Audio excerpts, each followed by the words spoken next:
नमस्कार दोस्तों। आज की कहानी है पत्नी का महत्व। हेमंत के पिता रमन जी लकवा की वजह से बोल नहीं सकते थे। हेमंत सारा दिन नौकरी करता और जब घर आता तो अक्सर उनकी आंखों में आंसू होते। वह इशारों से कुछ बताने की कोशिश करते। हेमंत की पत्नी शालू कहती थी कि वह पिताजी की जी जान से सेवा करती है, लेकिन अब उसे उस पर शक होने लगा था। एक दिन उसने छिप कर अपनी पत्नी पर नजर रखी तो उसका दिल दहल गया। हुआ ऐसा, हेमंत के शादी के कुछ ही समय बाद उसके पिताजी को लकवा का दौरा पड़ा था, जिसे उनकी बोलने की क्षमता खत्म हो गई थी। वह गूंगे हो गए थे। सालू को रमन जी इस घर में बहू बनाकर लाए थे, इसलिए वह रमन जी का बहुत ध्यान रखती थी। उनके खाने पीने और दवाइयों की पूरी जिम्मेदारी उसी की थी। हेमंत निश्चित था कि उसकी पत्नी बेटी से भी बढ़कर ससुर जी का हर समय ध्यान रखती है। वह हर समय उनकी चिंता करती थी। पिताजी की ओर से निश्चिंत होकर हेमंत ने अपना पूरा ध्यान व्यापार में लगाना शुरू कर दिया, ताकि वह अपने बिजनेस को और अधिक ऊंचाइयों तक ले जा सके। लेकिन कुछ समय बीता तो हेमंत को महसूस हुआ कि रमन जी की आंखों में हर वक्त आंसू रहते थे। जब वह कुछ पूछने के लिए उनके पास जाता तो वे कुछ बताने की बार बार कोशिश करते, लेकिन वह कुछ कह नहीं पाते। शुरुआत में उसे लगा कि रमन जी चुप रहने से उब गए हैं, वे बोलना चाहते हैं, बस यही वजह होगी। मगर कुछ समय बाद हेमंत ने गौर किया कि जब भी रमन जी कुछ बोलने की कोशिश करते, उसकी पत्नी सालू उसी समय कमरे में आ जाती और उन्हें दवाई खिला देती और वह आंखें मूंद कर गहरी नींद में सो जाते। उसे सालू पर शक हुआ। यकीनन वह कुछ ऐसा कर रही थी जिससे पिताजी उसके सामने कुछ कहने से डरने लगे थे। उसने बहाने से सालू से बात करने की कोशिश की तो वह कहने लगी, आप निश्चिंत रहे, मैं उनकी पूरी सेवा करती हूँ। उन्हें किसी चीज़ की कमी नहीं होने देती। मैं सारा समय उनके साथ ही बिताती हूँ। आप तो जानते हैं, मेरे पिताजी नहीं हैं, इसीलिए उनमें मुझे अपने पिता की छवि दिखती है। उसकी बात सुनकर हेमंत खामोश हो गया, मगर उसके मन से शक नहीं गया। एक दिन हेमंत बहाना बनाया और सालू से कहा, अरे मैं तो बताना भूल गया, कल तुम्हारी माँ का फ़ोन आया था, उन्हें तुम्हारी याद आ रही है। अच्छा होगा कि आज उनसे मिलने चली जाओ। आज ऑफिस में काम थोड़ा है, इसीलिए जल्दी घर आ जाऊंगा। तुम पिताजी की चिंता मत करना। हेमंत की बात सुनकर सालू बहुत खुश हो गई। उसने सालू के मायके जाने के लिए कैब बुक किया और खुद उसके सामने ऑफिस के लिए निकल गया। हेमंत चाहता था कि उसे पूरा यकीन हो जाए कि वह वाकई ऑफिस जा रहा है। जैसे ही सालू कैब में बैठकर अपने मायके पहुंची, हेमंत तुरंत घर लौट आया। उसने पिताजी को कागज और पेन दिया और कहा, जो भी आप मुझसे कहना चाहते हैं कृपया इस पर लिख दीजिए। और जब पिताजी ने जो सच्चाई उसे बताई, हेमंत के होश उड़ गए। हेमंत जब छोटा था, उसकी माँ मोहिनी जी को हमेशा आंसू बहाते देखा और पिताजी को माँ पर अत्याचार करते और उनसे नफरत करते देखा। शुरू में हेमंत बिल्कुल भी समझ नहीं पाता था कि पिताजी उसकी माँ से इतनी नफरत क्यों करते हैं। उसकी माँ में कोई कमी नहीं थी, वह बेहद सुंदर थी। जैसा नाम वैसा रूप, मन को मोहने वाला। पिताजी से उम्र में बहुत छोटी थी और अत्यंत नेक और धार्मिक स्वभाव की महिला थी। इसके बावजूद पिताजी की नफरत असहनीय थी। माँ को देखते ही उनके माथे पर गुस्से से सिलवटे पड़ने लगते। बचपन से हेमंत पिताजी के प्यार के लिए तड़पता रहा। पिताजी के होते हुए भी अनाथों जैसी जिंदगी बिताई। हेमंत जब भी अपने पिता की गोद में बैठने की कोशिश करता तो वह उसे आंख दिखाने लगते। दुलार की तो बात बहुत दूर है, उन्हें घर में आता देख उसके हाथ पांव कांपने लगते थे। उनके चेहरे पर मोहिनी और हेमंत के लिए सिर्फ उपेक्षा होती थी। उन्होंने उस पर बस एक एहसान किया, उसकी पढ़ाई में उन्होंने खुलकर पैसा लगाया, कभी कोई कंजूसी नहीं की। हेमंत शहर के एक बेहतरीन निजी स्कूल में पढ़ता था, घर में पढ़ाने के लिए दो दो टीचर आते थे। उनके पास धन की कोई कमी नहीं थी। वे बहुत धनवान व्यक्ति थे। लाखों का व्यापार, कई दुकानें थी। मगर माँ कभी भूल से करवा चौथ पर साड़ी मांग लेती तो वह कहते, जो अलमारी में पड़ा है उसी से काम चलाओ। मोहिनी जी पुरानी साड़ी से काम चला लेती, जो बीच बीच में फटे होते। मोहिनी जी पर रुपया भी खर्च करना वह पाप समझते थे। जब हेमंत अपनी माँ से जिद करके बात पूछता तो मोहिनी जी आंसुओं से भरी आंखों से कहती, ऐसा कुछ नहीं है, तुम बेकार की बातों पर ध्यान मत दिया कर, तू बस अपनी पढ़ाई पर ध्यान दो। हेमंत अक्सर सोचता था कि पिताजी हमसे इतनी नफरत क्यों करते हैं, हमारा ख्याल क्यों नहीं रखते। अपार धन वैभव होने के बावजूद हमें कभी अच्छी जिंदगी नहीं दी, न कभी हमारे साथ कहीं घूमने गए। मोहिनी जी रमन जी से बहुत डरती थी।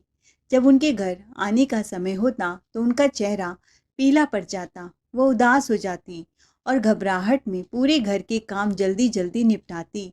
फिर भी रमन को कोई न कोई बहाना मिल ही जाता था, जिससे रमन जी उन पर हाथ उठा देते थे या उनको खूब गालियां देकर बातें करते। हेमंत को पिताजी की बातें अच्छी नहीं लगती। वह भी उनसे चिढ़ने लगा। जैसे जैसे उसकी उम्र बढ़ती गई, घर के माहौल को देखकर उसे सारी बातें असलियत समझ में आने लगी। रमन जी की नफरत की असली वजह समझ में आई। उनकी बहन मतलब हेमंत की बुआ, उन्होंने शादी के तुरंत बाद अपने भाई के दिल दिमाग में ये जहर भर दिया था कि भाई, तुम्हारी बीबी को तो अपनी सुंदरता का घमंड है, तुम मुझसे उम्र में भी तो काफ़ी बड़े हो। ऐसी औरतें अपने पति को धोखा दे देती हैं, उनकी जायदाद लेकर भाग जाती हैं, क्योंकि उन्हें अपने जैसा जवान और खूबसूरत पुरुष की चाह होती है।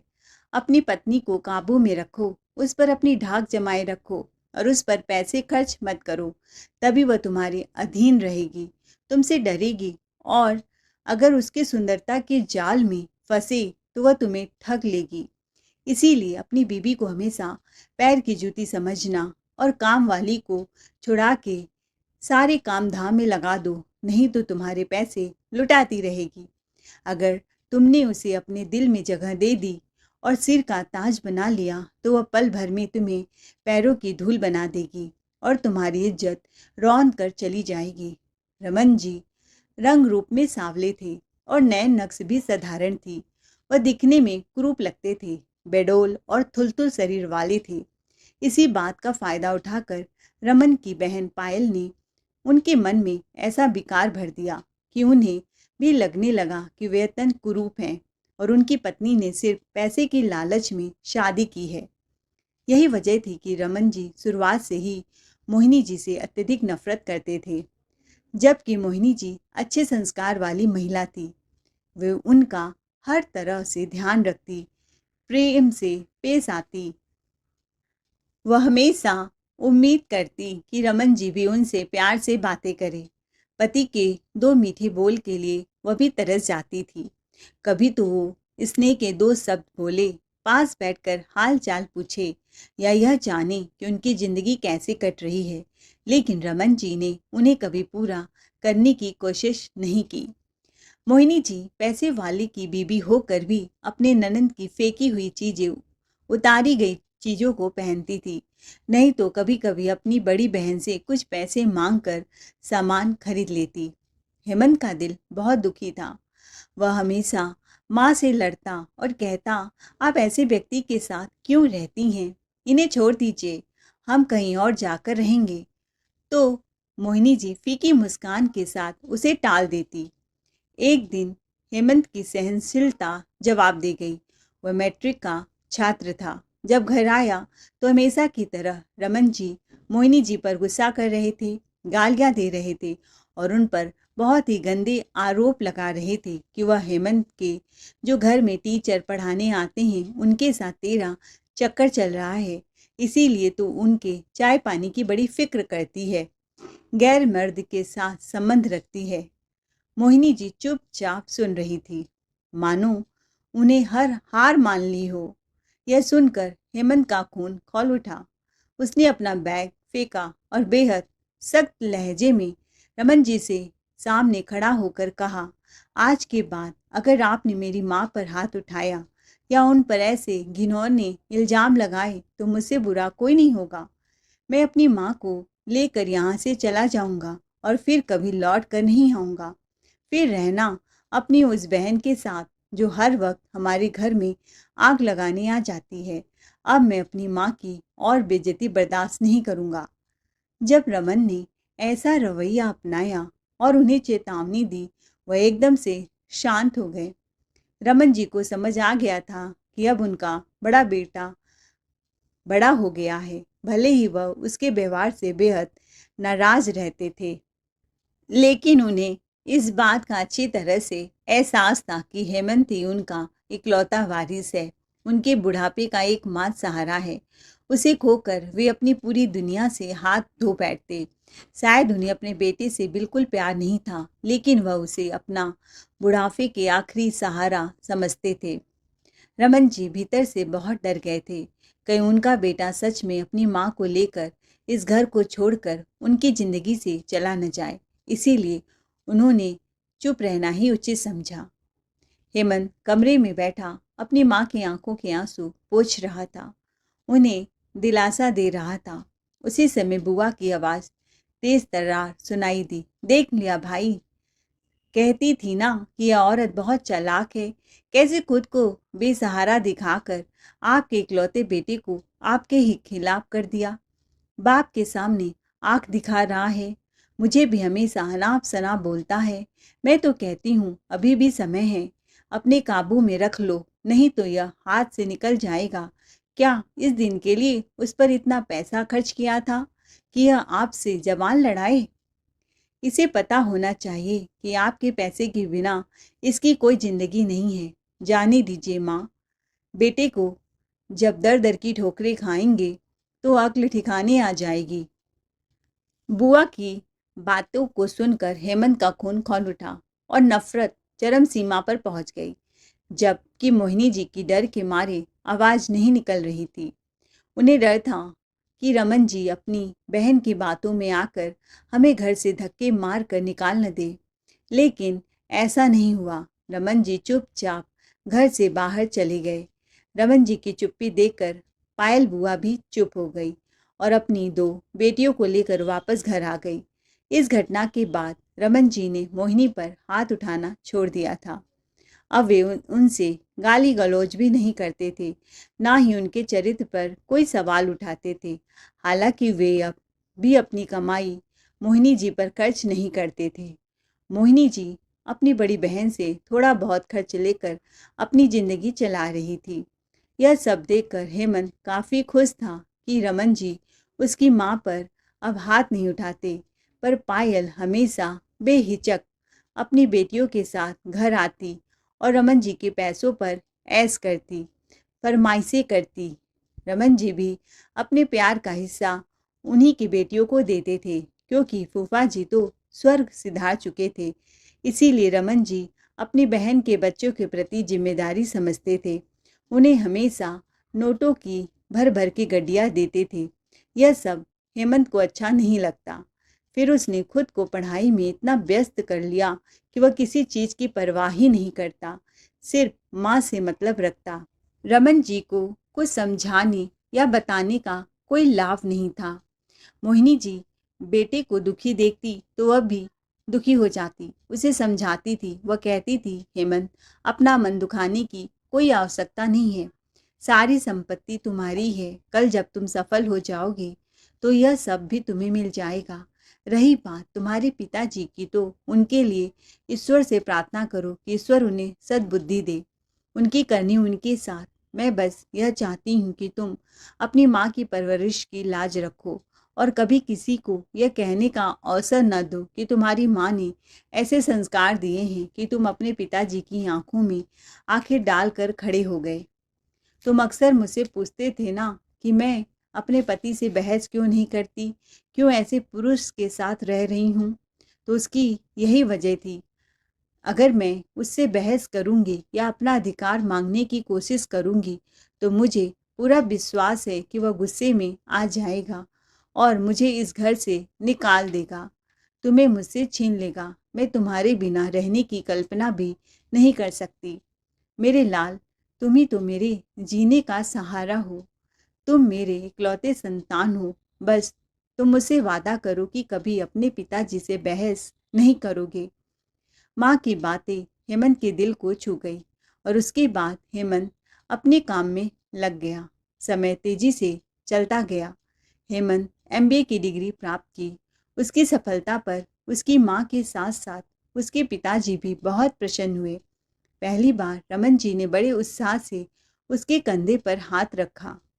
वह उसे गले लगाना चाहते थे, लेकिन हेमंत की बेरुखी ने उन्हें ऐसा करने से मना कर दिया। रमन जी चाहते थे कि हेमंत उनका व्यवसाय संभाले, लेकिन वह अपनी जिंदगी अपने बलबूते पर जीना चाहता था। फिलहाल वह निजी संस्था में नौकरी करके अपनी माँ की सभी अधूरी इच्छाएं पूरी करना चाहता था और उसे अनुभव भी तो चाहिए था। उसकी बात पर रमन जी चुप हो गए। फिर बोले, मेरी जायदाद पर तुम्हारा हक है। रमन जी चाहते थे कि उनका बेटा बिजनेस संभाले ताकि वह अपनी ज़िंदगी शांति से गुजार बसर कर सके, लेकिन वह अपने बेटे पर कोई जोर ज़बरदस्ती नहीं करना चाहते थे।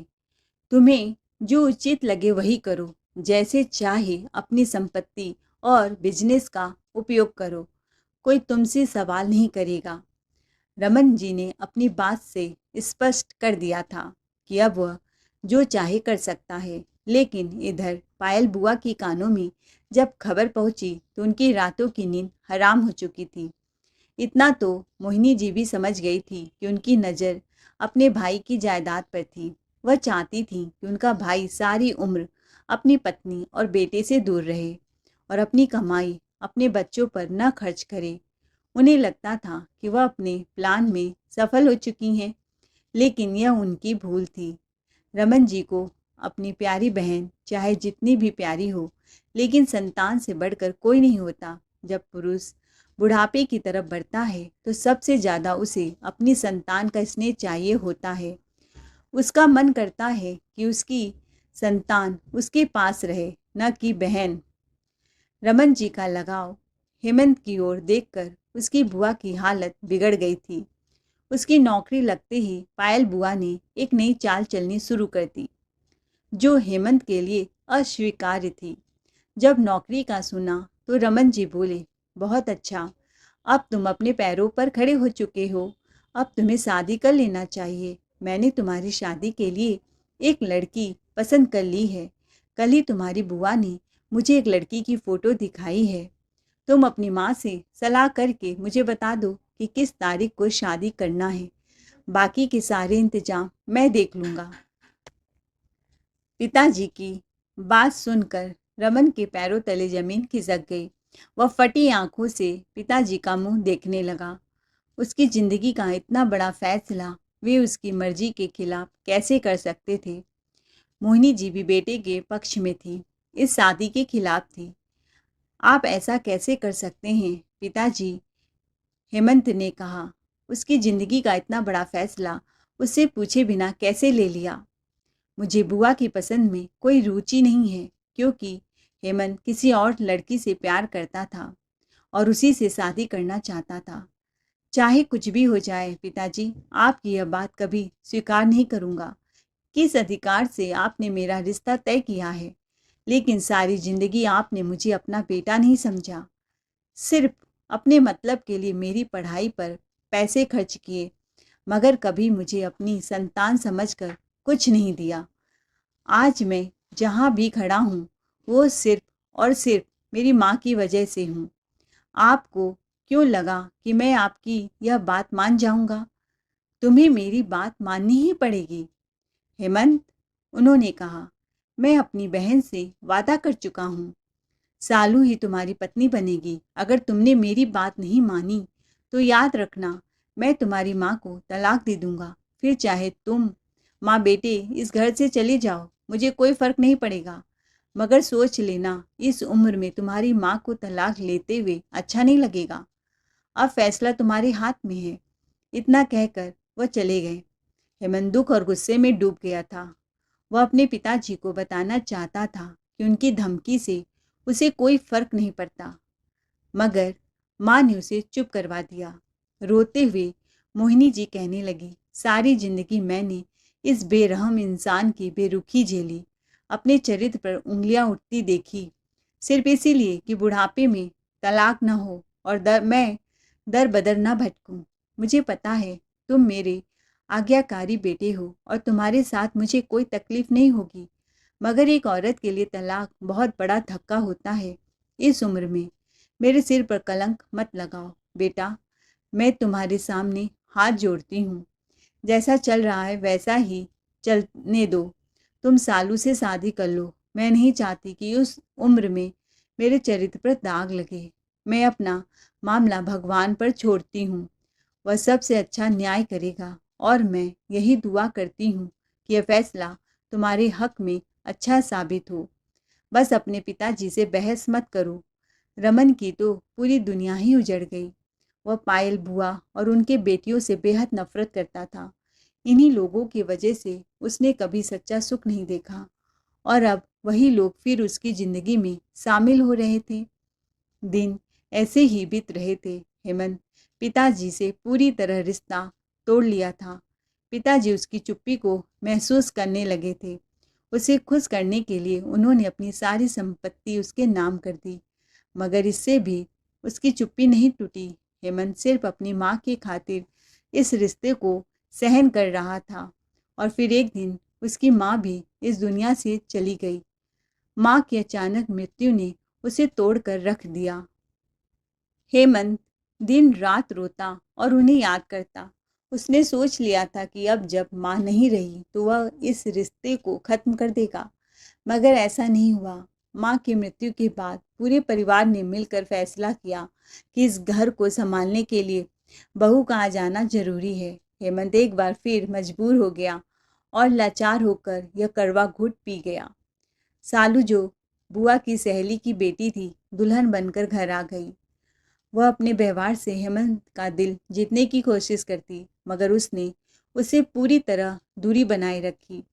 वह उसे महत्व नहीं देता था और ना ही उससे बात करता था। अगर वह कोई बात करती तो हेमंत उसकी किसी बात का जवाब भी नहीं देता था। पिताजी सब देख रहे थे, मगर अब वह पूरी तरह शांत हो चुके थे। फिर एक दिन हेमंत की मौसी घर आई। उन्होंने हेमंत और सालू के बीच की दूरी को भाप लिया। फिर उन्होंने उसे अपने घर बुलाया और स्नेहपूर्वक समझाया, देखो हेमंत, मैंने पूरी जिंदगी अपनी बहन को तरसते और सिसकते देखा है। उसने हमेशा अपने पति का प्यार पाने की बहुत कोशिश की। वह दिन रात उसकी सेवा करती थी, मगर उस निर्दयी व्यक्ति ने कभी भी मेरी बहन की अच्छाई का मूल्य नहीं समझा। उसे हर खुशी और अधिकार से वंचित रखा। उसके अत्याचारों को सहते सहते वह धीरे धीरे जीवन से मृत्यु की ओर बढ़ रही थी। वह बहुत खुश मिजाज और जीवंत लड़की थी, मगर तुम्हारे पिताजी की बेरुखी ने उसे तोड़कर रख दिया था। तुमने भी अपनी माँ को रोते और तड़पते देखा होगा और अब वही सब तुम सालू के साथ कर रही हो। बेटा, मुझे बस इतना बता दो कि तुम में और तुम्हारे पिताजी में क्या अंतर रह गया है। अगर तुम भी अपने पिताजी जैसा व्यवहार अपनाओगे और सालू के अधिकारों को छीनोगे तो तुम भी उसके साथ अन्याय करोगे। शादी चाहे जबरदस्ती हुई हो, मगर अब वह तुम्हारी पत्नी है, तुम्हारी जिम्मेदारी है। क्या पता तुम्हारे पिताजी के साथ भी जबरदस्ती की गई हो। खुद बताओ, जबरदस्ती शादी होने के बावजूद भी क्या तुम्हारे पिताजी का व्यवहार तुम्हारे लिए बर्दाश्त करने योग्य था। उन्होंने तुम्हारी माँ को तरसा तरसा कर जीवन से ही दूर कर दिया। अब वही सब तुम सालू के साथ करने जा रहे हो। उनकी बातों ने उसकी आंखें खोल दी। वह बिल्कुल सही कह रही थी।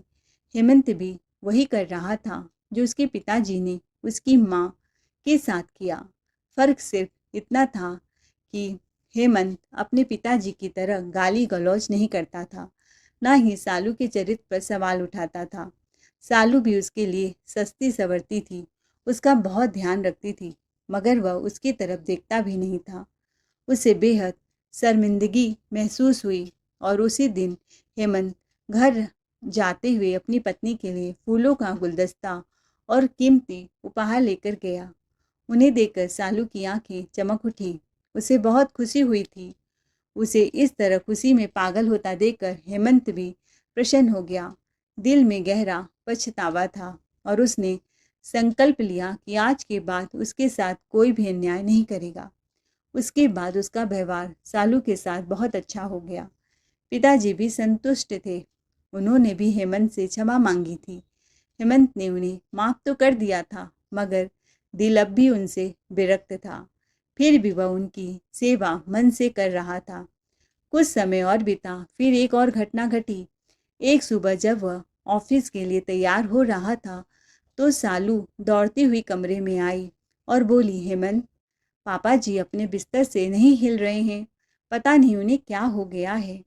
यह सुनकर हेमंत घबरा पहली फुर्सत में अपने पिताजी को लेकर अस्पताल भागा, तो पता चला कि उन्हें पक्षाघात का दौरा पड़ा था, जिसकी वजह से वे हमेशा के लिए बोलने में असमर्थ हो गए थे। और उसे लगा कि पिताजी ने उसकी माँ पर जो अत्याचार किए थे, अब उनका हिसाब देने का समय आ गया था। बहरहाल उसने अपने रमन जी की सेवा में कोई कमी नहीं छोड़ी। उसकी पत्नी भी उसके पिताजी का बहुत ध्यान रखती थी और इसमें कोई संदेह नहीं था, क्योंकि शालू पिताजी की पहली पसंद थी। रमन जी ने हमेशा उसे बहुत स्नेह दिया था और वह भी उसके पिताजी का बहुत सम्मान करती थी। मगर कुछ समय बाद हेमंत महसूस कर रहा था कि पिताजी की आंखों में हर समय आंसू रहते थे। जब भी वह पिताजी के पास जाता तो वह इशारों से उसे कुछ बताने की कोशिश करते थे, लेकिन जब सालू कमरे में आती तो वे चुपचाप आंखें मूंद लेते और सो जाते। शुरुआत में तो हेमंत कुछ नहीं सोचा, मगर फिर उसे एहसास लगने लगा कि वे उसे कुछ बताना चाहते हैं, लेकिन उसकी पत्नी की उपस्थिति में कह नहीं पाते। उसे शक हुआ तो उसने सोचा कि उसे अपनी पत्नी पर नज़र रखनी चाहिए। यकीनन वह कुछ न कुछ गड़बड़ कर रही थी। एक आध बार उसने बहाने से अपनी पत्नी से पूछा भी, तुम पिताजी का ध्यान तो रखती हो ना? तो वह कहने लगी, आप खुद देख ले, मैं उन्हें समय पर दवाइयाँ देती हूँ, खाना भी अपने हाथों से खिलाती हूँ। वे मेरे भी पापा हैं, सब कुछ आपके सामने है। उसकी बात पर हेमंत चुप हो गया, मगर उसका शक दूर नहीं हुआ। तभी एक दिन उसने बहाने से सालू को उसकी माँ के घर भेज दिया और खुद ऑफिस जाने की बजाय पिताजी के पास आ गया और उन्हें एक कॉपी और पेन दे दिया, ताकि उसे लिखकर सब कुछ बता सके। पिताजी ने लिखा, जब तुमने मुझे धमकाया कि अगर मैंने तुम्हारी माँ पर हाथ उठाना नहीं छोड़ा तो तुम अपनी माँ को लेकर अलग हो जाओगे, तो मैंने तुम्हारे सामने उस पर हाथ उठाना छोड़ दिया। मगर जब तुम घर पर नहीं होते थे तो मैं वैसे ही अपनी पत्नी पर अत्याचार करता था। बल्कि मैंने और मेरी बहन ने तो अत्याचार की सारी सीमाएं लांघ दी थी। ना सिर्फ तुम्हारी माँ पर जुल्म करते, बल्कि उसे धमकाते भी थे कि अगर उसने तुम्हें कुछ बताया तो हमसे बुरा कोई नहीं होगा। वह बेचारी चुपचाप सब कुछ सहती रही। फिर मैंने अपनी बहन के साथ मिलकर साजिश रची और उसकी सहेली की बेटी को अपनी बहू बना लिया, क्योंकि बेटा, मुझे यही लगता था कि मेरी पत्नी वाकई चरित्रहीन है, वह मुझे छोड़कर चली जाएगी। तुम्हारी शादी होने से पहले पायल तुम्हारी माँ के साथ दिन रात बदतमीजी करनी शुरू कर दी। जब उसका मन करता वह हमारे घर आ जाती और बड़े मज़े से तुम्हारी माँ पर हुक्म चलाकर उसे यह एहसास दिलाती कि वह इस घर की नौकरानी से ज़्यादा कुछ नहीं है। उसने तो यहाँ तक कह दिया था कि एक बार मेरी सहेली की बेटी से शादी हो जाने दो, जल्द ही तुम्हारा बेटा तुमसे छीन लूँगी और तुम्हें इस घर से बाहर निकाल दूँगी। इन्हीं बातों ने तुम्हारी माँ को सदमे में डाल दिया और वह इस दुनिया से विदा हो गई। उसकी मौत ने मेरी आंखें खोल दी, पर बहुत देर हो चुकी थी। मुझे एहसास हुआ कि वह इतनी बुरी नहीं थी जितना मुझे बताया गया था। मेरे इतने अत्याचार सहने के बावजूद उसने घर नहीं छोड़ा, मगर अब कुछ नहीं हो सकता था। मैं अपनी पत्नी के गम में टूट चुका था। तभी मेरी बहन ने चालाकी से परिवार के बड़ों को बीच में लाकर सालू की शादी तुमसे करा दी। उसकी असलियत मेरे सामने बहुत बाद आई।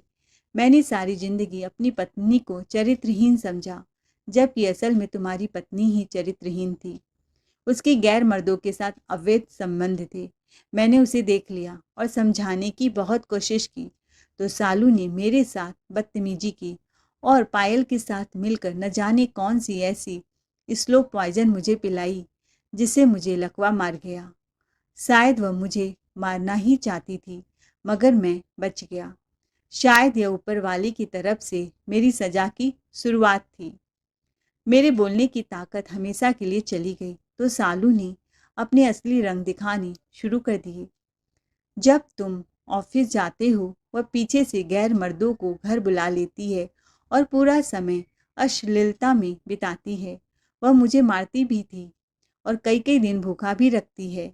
मेरी सारी दवाइयाँ बदल दी है और गलत दवाइयाँ देती है। फिर तुम्हारे सामने मैं मासूम बनकर तुम्हारा विश्वास जीतती है, ताकि चालाकी से सारी जायदाद हड़प सके। सारे फसाद की जड़ तुम्हारी बुआ है। शुरू से ही मेरे जायदाद पर कब्जा करना चाहती थी। अपनी दोनों बेटियों की शादी के लिए पैसे चाहिए। अब तो ये दोनों तुम्हें रास्ते से हटाने में एक पल भी देर नहीं करेंगी। जब से मुझे यह सब पता चला है, मैं अंदर ही अंदर जल रहा हूँ। अब मुझे एहसास हो गया है कि मेरी ही बहन मेरी सबसे बड़ी दुश्मन थी। उसने मुझे मेरी पत्नी के करीब कभी नहीं आने दिया और ना ही मैं अपने बेटे को पिताजी का प्यार दे सका। असल में वही जायदाद की लालच में अंधी हो गई थी। मुझे माफ़ कर दो बेटे, मैंने तुम्हारी ज़िंदगी बर्बाद कर दी, मगर अब तुम अपना फैसला लेने के लिए आज़ाद हो। उस लड़की से छुटकारा पाओ और अपनी ज़िंदगी फिर से शुरू करो। अगर हो सके तो मुझे भी माफ़ कर देना। यह सब पढ़कर हेमंत की आंखों में आंसू आ गए। हेमंत ने अविश्वास से अपने पिताजी की ओर देखा। उसे तो लगता था कि उसकी माँ की ज़िंदगी अब सुकून से गुजर रही है, मगर नहीं, ऐसा नहीं था। उसके संग दिल पिताजी ने उसकी माँ की पूरी ज़िंदगी नरक बना दी और उसे कभी चैन से जीने नहीं दिया। हेमंत बहुत देर तक कुछ बोल नहीं पाया, फिर रोते हुए कहा, मैं आपको सारी ज़िंदगी कभी माफ़ नहीं करूँगा। पिताजी, आपने मेरे और मेरी माँ के साथ सही नहीं किया। फिर हेमंत ने सालू को तलाक दे दिया। बुआ जिस घर में रह रही थी वह भी पिताजी का ही दिया हुआ था और उसके कागजात पिताजी के पास थे। हेमंत वह घर भी उनसे खाली करवा लिया। वह सड़कों पर दर दर भटकती फिरती। वह औरत इसी के लायक थी। सारी जायदाद संभालने के बाद हेमंत ने उससे शादी की जिसे वह सच्चा प्यार करता था और रमन जी के लिए पूरे समय के लिए एक मेल नर्स का इंतजाम किया ताकि उनकी ठीक से देखभाल हो सके। अब हेमंत की ज़िंदगी में सुकून आ चुका था, मगर कभी कभी अपनी माँ की बेबसी याद आती तो आंखों में आंसू आ जाते थे। मगर भगवान का लाख लाख शुक्र है कि वक्त रहते पिताजी ने उसे सच्चाई बता दी, जिससे हेमंत और अधिक अपमानित होने से बच गया। इस कहानी का मोरल यह है कि अंत में जीत सच की होती है। तो दोस्तों, यह थी आज की कहानी। इस कहानी के बारे में आपकी क्या राय है, कमेंट बॉक्स में ज़रूर बताएं। कहानी अच्छी लगी हो तो चैनल को लाइक शेयर सब्सक्राइब ज़रूर करें। Thanks for watching ARK voice 517।